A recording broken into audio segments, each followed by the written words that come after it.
Welcome to Ethan's Adventures and Travel. I will show you guys the poplar logs along the sides of the road. This is on the sides of a logging road about 45 minutes south of Grand Prairie, still part of Alberta.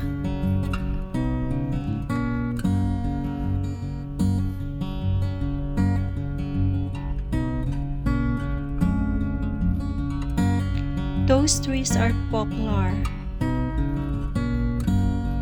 It's a long rows of logs, guys, and a species that was ignored before. It was sometimes called weedwood because it grows everywhere in Canada.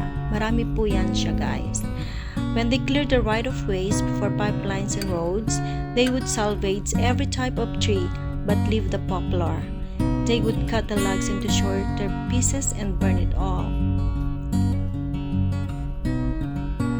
Now they found a way to make pulp and paper out of it, so now they no longer destroy it, and that is very good.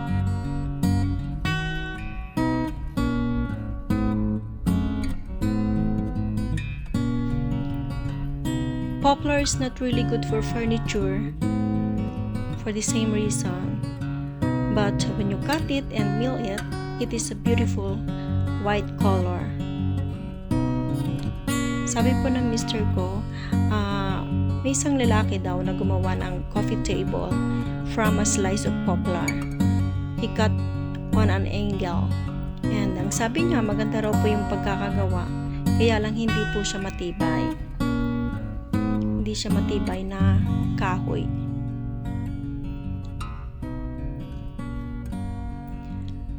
Ang poplar ay it goes with different names like poplar, aspen, quaking aspen.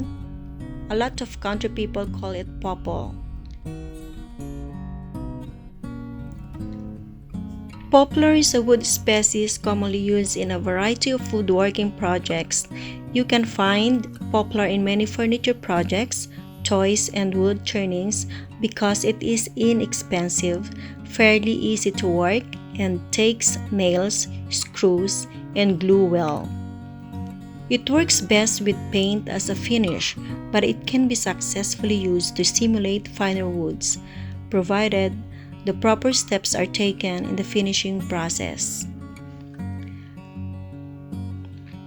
Poplar is also used quite often for more industrial purposes, such as for the core layer in finer plywoods or for crates and pallets.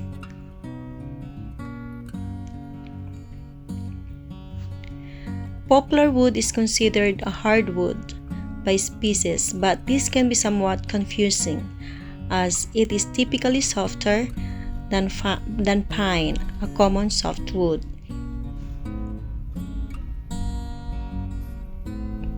In most instances, poplar sold as poplar in home centers is actually the wood from the tulip tree. It is a creamy white colored wood with brown or gray sections or streaks through the grain.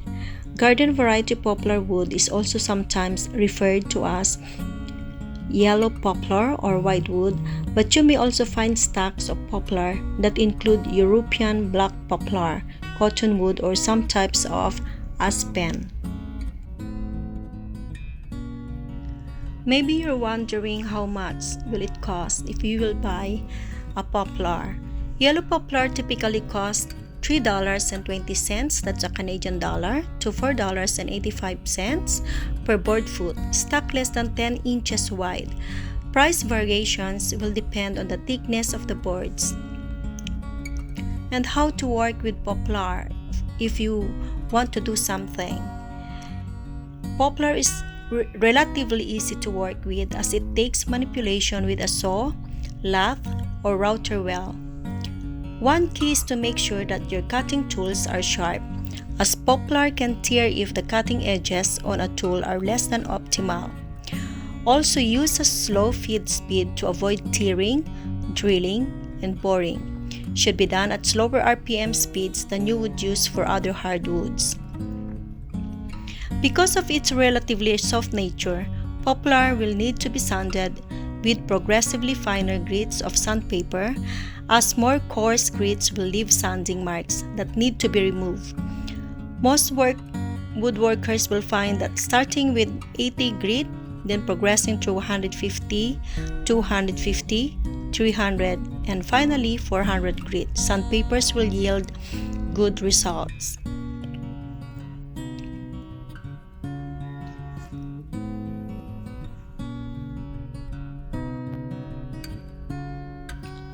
Finishing of poplar.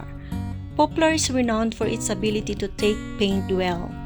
It is the wood stock of choice when building woodworking projects that need to be painted. It is relatively resistant to decay, and when sanded, primed, and painted thoroughly, it should hold up well to normal wear and tear for many interior projects. If you intend to use poplar for outdoor woodworking plans, you may need to apply a new coat of paint every couple of years, depending on the project and the location of the finished piece. Staining poplar wood is another matter entirely. In its native form, poplar tends to take stain in a very blotchy manner. For good results when staining, it is imperative that all surfaces are prepared properly with a couple of coats of pre-stained wood conditioner. This will allow the stain to be absorbed much more evenly and will make the brand grain pop a bit more. Gel stains typically work better than penetrating stains.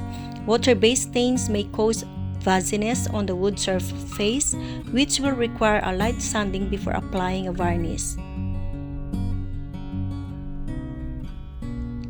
Some woodworkers attempt to use poplar to stimulate finer hardwoods such as maple.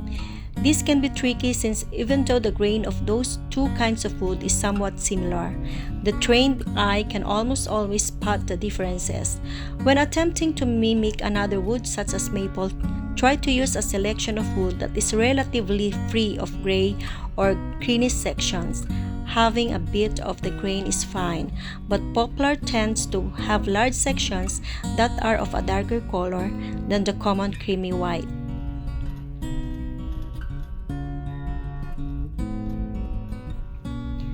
Poplar also grow quite tall, with different species ranging between 50 and 160 feet in height. For another, poplars are most often used to create plywood in wood pulp used in manufacturing and construction.